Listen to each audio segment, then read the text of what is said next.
Olá, mais uma aula do curso gratuito preparatório de Física para o Enem 2021. O Enem tá chegando aí, vamos estudar, galera, vamos estudar, galera. O Enem tá chegando. Fique conosco. Olá, seja bem-vindo. Eu sou o professor Anderson Lupo Nunes e este é o canal Cientistas Legais. Estamos aqui numa playlist muito especial, o curso de Física preparatório para o Enem totalmente gratuito, disponibilizado aqui por este canal. Você nunca poderia imaginar que teria uma molezinha dessa, né? Não tem como imaginar. Só aqui nesse canal Cientistas Legais tem todo um curso completo, estruturado com as questões do Enem para você. Fique conosco, aproveita, se inscreve no canal, dá essa força para a gente, compartilhe os vídeos para que mais e mais e mais e mais alunos por aí afora possam saber desse curso e se preparar melhor para o Enem. Está chegando, falta um mês e pouco para o Enem, um mês e meio, está chegando o Enem. Dia 21 de novembro e 28 de novembro. Vamos lá, pegar firme nos estudos. Recomendo para você esses dois vídeos. Primeiro vídeo sobre física quântica, muito bom. E depois esse aqui mostrando um experimento super interessante de construção de uma pilha usando limões. Muito legal, assiste aí. Hoje nós vamos começar a ver o conteúdo de leis de Newton. Cai muita questão envolvendo leis de Newton, conceito de força. Muitas questões mesmo. Hoje vamos começar a resolver essas questões. Mas antes vamos passar a teoria das leis de Newton e os tipos de força, aplicação, tipos de força. Segue o vídeo com as explicações da teoria. Então agora vamos ver as leis de Newton. As leis de Newton tratam da chamada dinâmica, ou seja, a causa do movimento, as coisas que determinam o movimento. Podemos considerar a definição de força como sendo o seguinte: é aquela grandeza física capaz de alterar o estado de movimento de um corpo ou partícula ou deformá-lo. Entenda-se por deformá-lo, quebrar, destruir, mudar as características morfológicas do corpo, o seu formato, provocar quebra do corpo, partir o corpo em dois ou mais pedaços, arranhar, destruir de alguma forma o corpo. Então, para que ocorra algo nesse sentido, tem que ter a aplicação de uma força.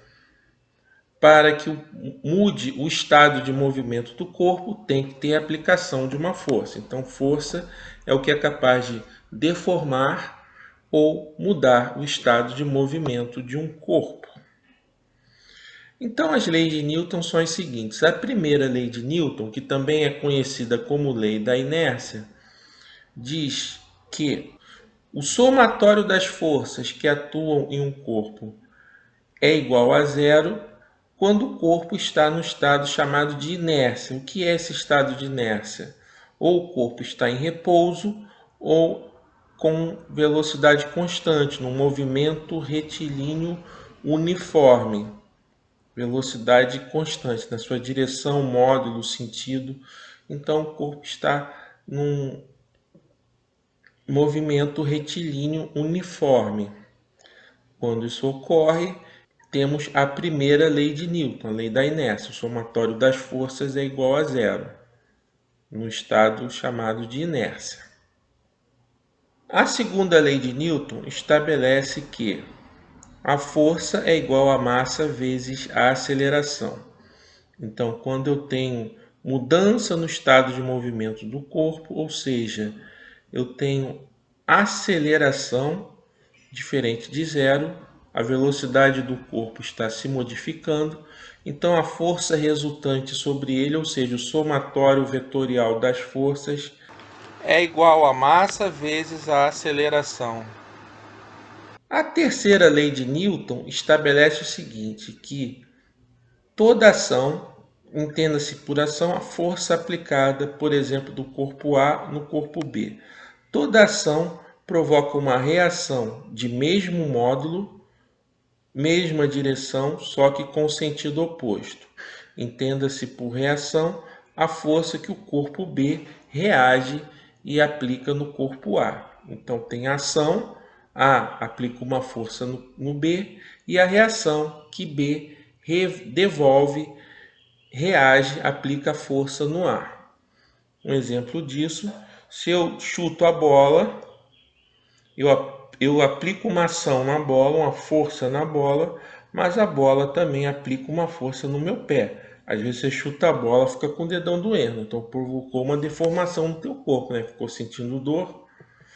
E a partir desse exemplo, colocar um conceito importante.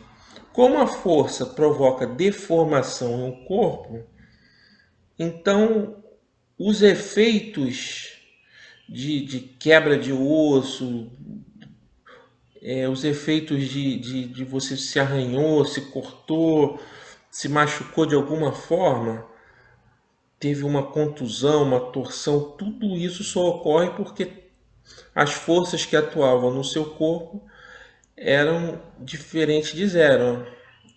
O somatório das forças era diferente de zero, então essa força provocou um efeito no seu organismo. Então tem força resultante. Bom, agora para a gente prosseguir nossos estudos, vamos ver os tipos de força. Primeira força, força-peso. A força-peso é exercida pelo planeta Terra em tudo que está próximo ou na superfície do planeta. Então, é uma força de atração, tá? A força-peso é igual a m vezes g, massa vezes a aceleração da gravidade g. Que a gente já viu esse g lá na queda livre, que é igual a 9,8 metros por segundo ao quadrado, ou g igual a 10 metros por segundo ao quadrado. A gente pode arredondar, né? Normalmente os exercícios de Enem arredondam o g para 10 metros por segundo ao quadrado. E considera-se essa força vertical para baixo. A reação ao peso está no centro da Terra, que não vai sofrer nenhuma modificação, nenhum efeito por conta disso. Então, recapitulando, a ação que a Terra exerce no corpo e a reação no próprio centro gravitacional da Terra, beleza? Bom, agora vamos ver a força normal. A força normal é uma força exercida pela superfície e é perpendicular à superfície. A palavra normal quer dizer perpendicular. Então, a força normal, força perpendicular à superfície, tá bom? Então, quando nós temos essa força, o objeto está apoiado em alguma superfície. Em muitos exercícios, a normal é igual ao peso, porque só tem essas duas forças na direção vertical. Quando se aplica a segunda lei de Newton, normal menos peso igual a zero. E aí você tem normal igual a peso. Mas isso é uma situação de um caso específico, quando o corpo está na horizontal e não tem mais nenhuma força na direção vertical. Então, a única força que tem na direção vertical é normal e peso. E o corpo está numa superfície horizontal, então eles acabam sendo iguais. Mas tem diversas situações em que a normal não é igual ao peso, é diferente do peso. Por exemplo, se nós estivermos num plano inclinado, aí a direção da normal é diferente do peso, então você tem que fazer a decomposição vetorial, lembrando que força é vetor, né? E quando você tem, por exemplo, um objeto pressionado contra a parede. Então, a normal está na direção horizontal e o peso na direção vertical. Então, a normal não é igual ao peso, não tem nada a ver com peso nesse exemplo. Então, a normal não tem uma definição fixa, não existe uma definição para a força normal. Você descobre a força normal a partir da aplicação da segunda lei de Newton para cada caso, cada problema. Entendido? Beleza. Da mesma forma que a normal, também a tração é a mesma coisa, não tem uma definição. A força de tração é uma força exercida por uma corda ou linha em um corpo. Essa força se propaga por todos os elementos da corda, pensando no princípio de ação e reação. Então, o módulo dessa força normal é sempre o mesmo. Se a corda, linha, fio passa por uma polia ideal, aí o que acontece? A direção muda, mas o módulo da tração continua igual. Beleza? Então é isso aí. Força de tração é um meio de transmitir a força de um corpo ao outro, através de uma linha, corda ou fio. Também não tem uma definição específica para essa força. Depende de cada exercício, cada caso é um caso, tá bom? Agora temos a força de atrito. A força de atrito é a força também exercida pela superfície, mas só que na direção da própria superfície e no sentido oposto ao movimento do corpo ou à tendência de movimento do corpo. Na figura que você está vendo, aplicando uma força F horizontal, a força de atrito vai estar também na horizontal, só que no sentido oposto, como vocês podem ver.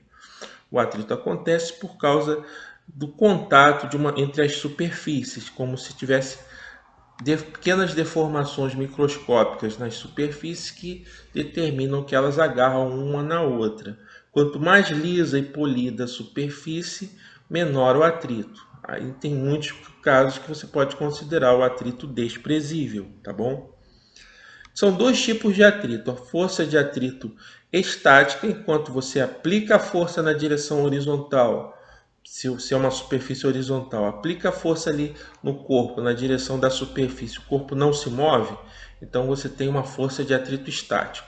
Essa força de atrito estático irá compensar a força aplicada, então vai ser igual à força aplicada, impedindo que ocorra o movimento. Isso ocorre até um certo limite máximo, tá vendo nas duas figuras? Eu vou aumentando a força aplicada, o atrito vai aumentando. Chega uma hora que ele está na iminência de deslizar. Quando acontece isso, é chamado força de atrito máximo. Quando começa a deslizar, quando já está se movendo, aí a força de atrito é diferente, é chamado força de atrito cinético ou força de atrito dinâmico, que é igual ao coeficiente de atrito cinético ou dinâmico vezes o módulo da normal. Então, coeficiente de atrito cinético vezes o módulo da normal. Quando você tem a força de atrito estático máxima, aquela que está quando está na iminência de deslizar, você tem a força de atrito estático máxima igual ao coeficiente de atrito estático vezes o módulo da normal. Então, recapitulando, a força de atrito estático é igual à força aplicada até chegar no valor máximo. No valor máximo, essa força de atrito estático é igual ao μ estático vezes a normal. A partir do momento que está se movendo, aí nós temos a força de atrito constante, igual ao μ cinético ou μ dinâmico vezes a normal, o módulo da normal. Recapitulando, porque a direção é diferente, a normal está na vertical, a força de atrito está na horizontal, tá bom? Nesse gráfico você pode ver o que eu estou falando. Você vê a linha reta inclinada, indica que a força de atrito é igual à força aplicada, até chegar naquele valor máximo ali em cima, onde a força de atrito é igual à força de atrito estático máximo, ou seja, μ estático vezes a normal. A partir daí, força de atrito, quando ele entra em movimento, a força de atrito diminui e torna-se μ cinético ou μ dinâmico vezes a normal. Aí fica uma reta horizontal ali, ó, constante, força de atrito constante. Tá certo, gente? Esse aí é o atrito. E para fechar nossas explicações de hoje, temos a força elástica. A força elástica é a força exercida por uma mola, chamada força restauradora. Professor, que negócio é esse de força restauradora? A força restauradora é o seguinte: eu tenho a mola no seu tamanho normal, sem nenhuma deformação, tá bom? Aí eu empurro a mola, comprimindo a mola. Então a força elástica empurra o meu dedo no sentido de voltar à posição de equilíbrio, a posição sem deformação. A mola não quer ser deformada, então ela resiste à deformação, ela quer restaurar o estado original dela, por isso é chamado força restauradora. Então, se eu estou aplicando a força no sentido Então, se eu estou aplicando a força para a esquerda, a força elástica é para a direita, tá bom? E você tem o x negativo, x menor que zero, se eu considerar a posição de equilíbrio igual a zero. Por outro lado, se eu puxar a mola e esticar a mola, ela também vai querer voltar à sua posição de equilíbrio, à sua posição normal. Então aí você tem a força restauradora apontando para a esquerda, a força aplicada para a direita e a força restauradora para a esquerda. Você tem uma força positiva, você tem o deslocamento positivo e a força restauradora negativa, apontando no sentido oposto. Por isso, o mais correto é definir força elástica igual a menos K, que é a constante elástica, constante que caracteriza a mola, K vezes ΔS, ou a gente pode chamar também K vezes X, que é o deslocamento X que ocorreu ali, tá? Porque sempre você tem uma força no sentido oposto ao deslocamento, que é uma força restauradora. Deslocou para um lado, a força elástica quer retornar, restaurar a posição normal, tá bom? Por isso tem esse sinal de menos. E aí, pessoal, hoje vamos começar pela questão, prova amarela, questão 103. Questão 103 da prova amarela 2019. Vou ler o enunciado para vocês. Questão 103, prova amarela de 2019. O curling é um dos esportes de invernos mais antigos e tradicionais. No jogo, 2 times com 4 pessoas têm de deslizar de pedras de granito sobre uma área marcada de gelo e tentar colocá-las o mais próximo possível do centro. A pista de curling é feita para ser a mais nivelada possível, para não interferir no decorrer do jogo. Após o lançamento, membros da equipe varrem com vassouras especiais o gelo imediatamente à frente da pedra, porém sem tocá-la.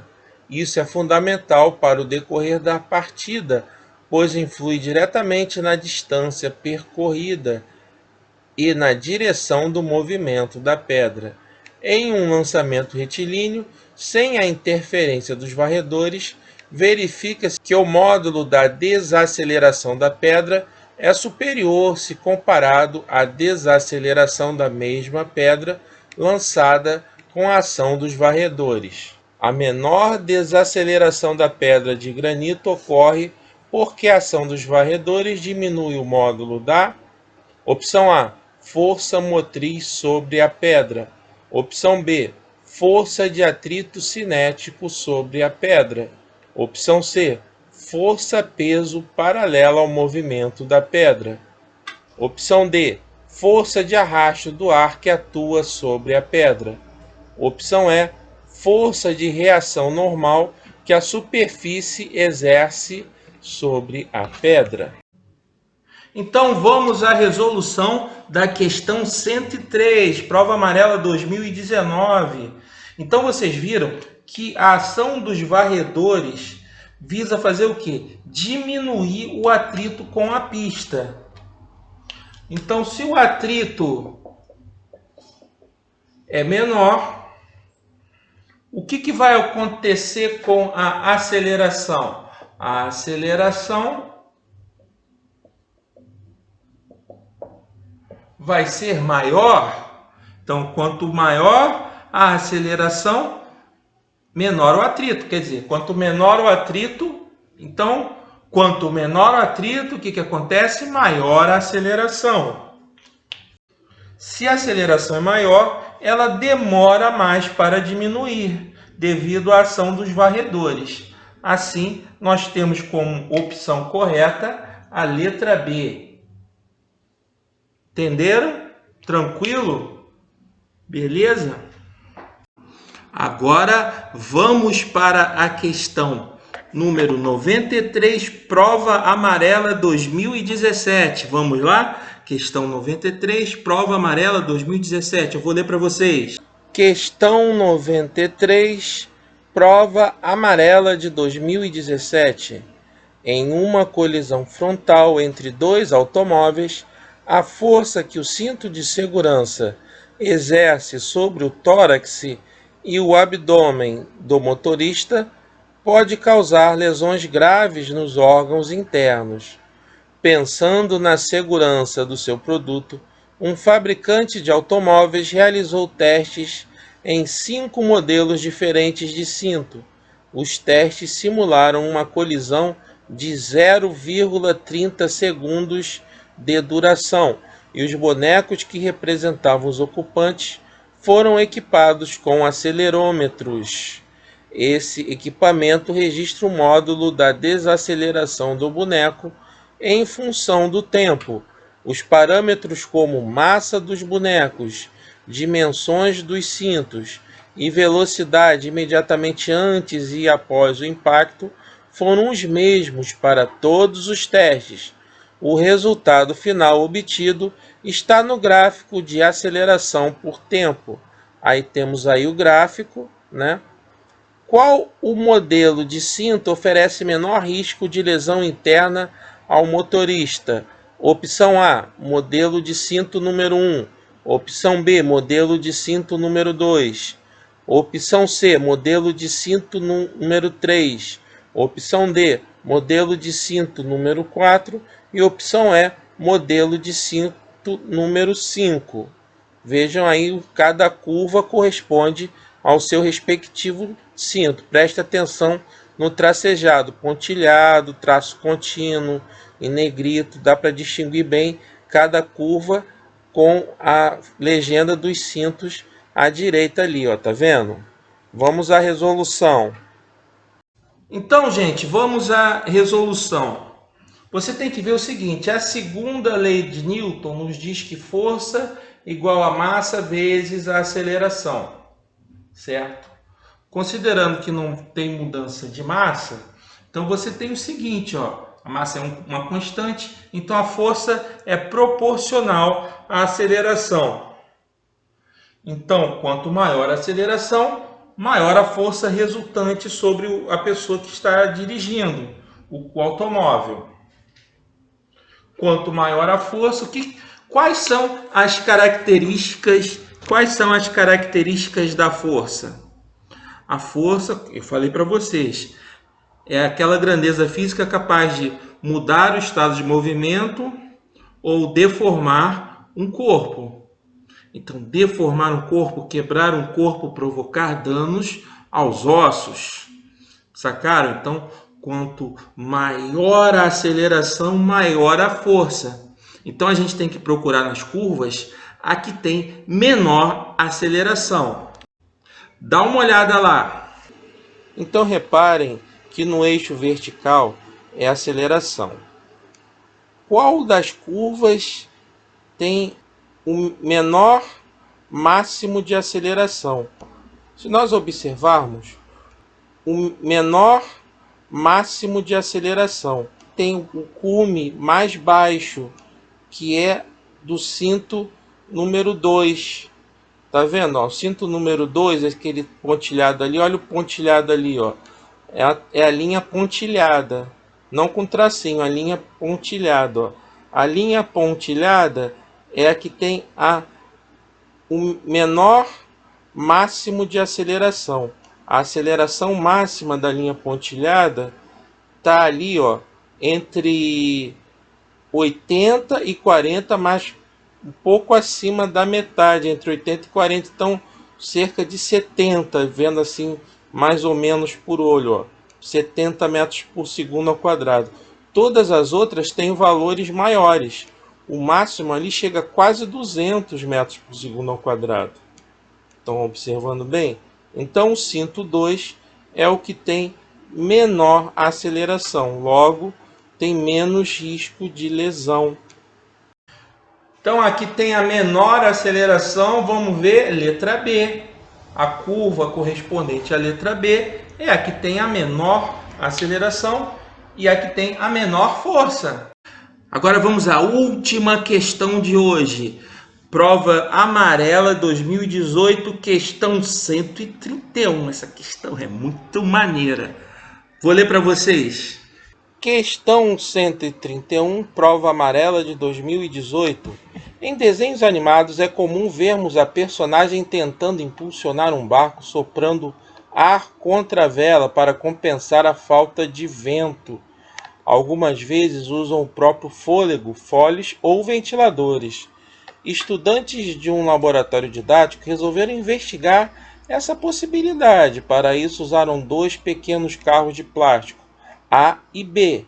Instalaram sobre estes pequenas ventoinhas e fixaram verticalmente uma cartolina de curvatura parabólica. Preste atenção nesse detalhe, curvatura parabólica, para desempenhar uma função análoga à vela de um barco.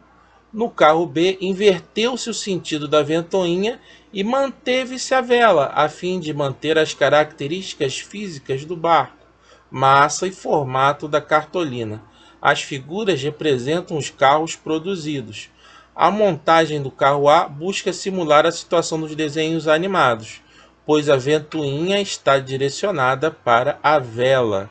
Com os carros orientados de acordo com as figuras, os estudantes ligaram as ventoinhas e aguardaram o fluxo de ar ficar permanente e determinaram os módulos das velocidades médias dos carros A, VA e B, VB, para o mesmo intervalo de tempo.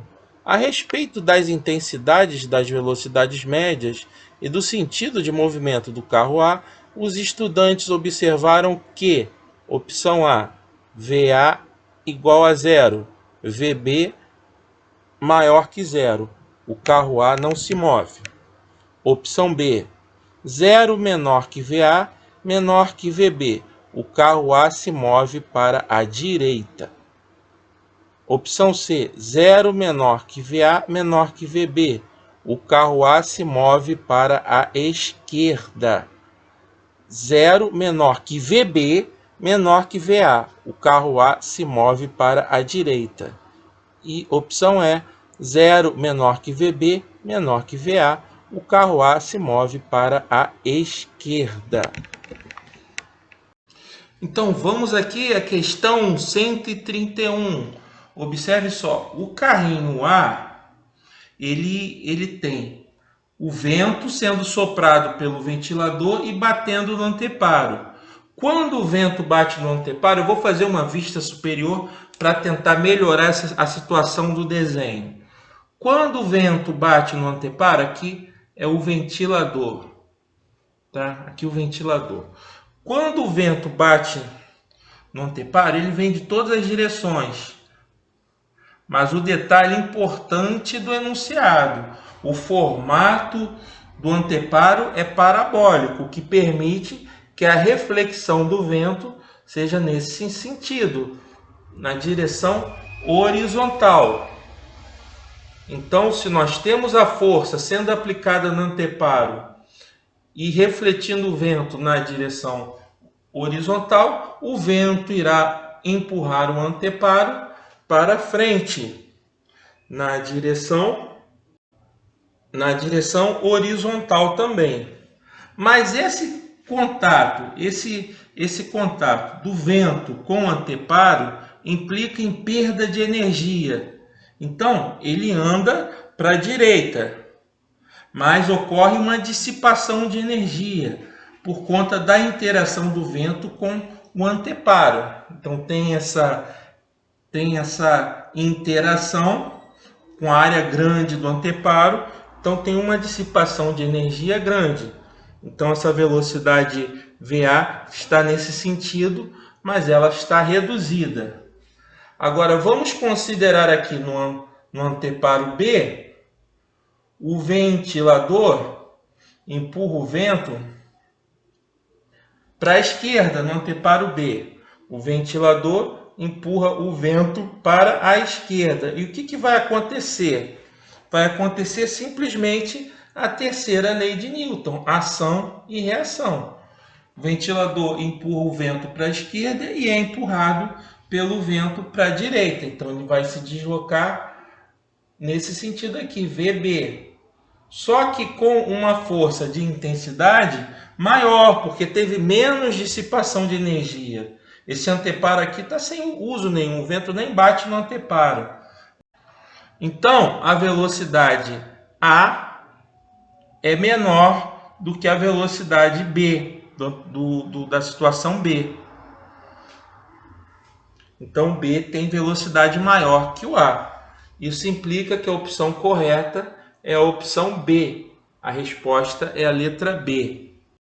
Então é isso que tínhamos por hoje. Espero que tenham gostado dessa aula muito legal, com 3 exercícios bem legais envolvendo os aspectos das leis de Newton.